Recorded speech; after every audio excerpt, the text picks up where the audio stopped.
vous positionner devant votre compartiment. Vous pouvez mettre vos affaires sur les porte-manteaux devant les armures. Cette salle est placée sous vidéosurveillance.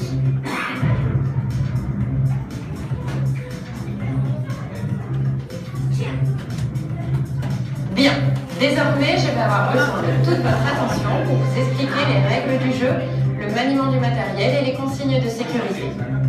Si vous avez des questions, je vous invite à les poser en fin de briefing. Vous pouvez désormais vous équiper en prenant une armure qu'il faut enfiler par la tête en mettant le pistolet devant. Sur chaque côté de l'armure se trouvent des attaches réglables qui vous permettent de l'ajuster à votre taille. Sur votre armure, vous trouvez un écran sur lequel vous pouvez lire votre pseudonyme. Retenez-le. Il vous permettra de récupérer votre feuille de score en fin de partie. Pour détacher le pistolet, vous avez une attache située sous la poignée. Déclipsez-le en faisant attention à ne pas le faire tomber. De plus, ne le tenez pas par le câble, s'il vous plaît. Le pistolet se tient à deux mains. À l'avant gauche du pistolet se trouve un bouton jaune qui permet d'activer la détente. Pour tirer, vous devez appuyer sur ce bouton et presser sur la détente.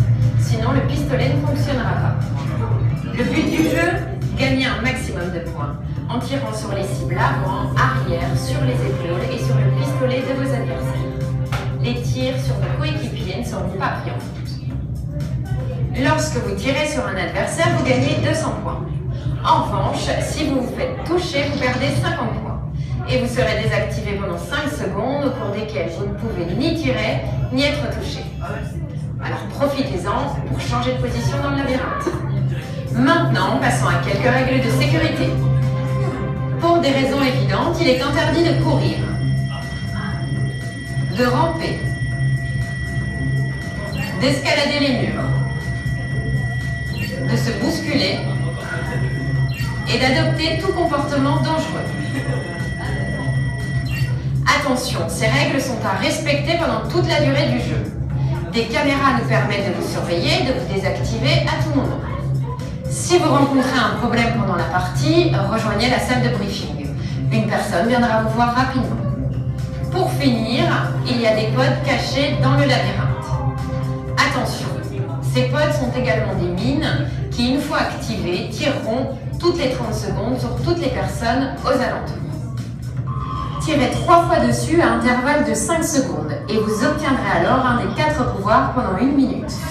Le tir en rafale, l'invincibilité, l'invisibilité, votre armure s'éteindra pendant 1 minute.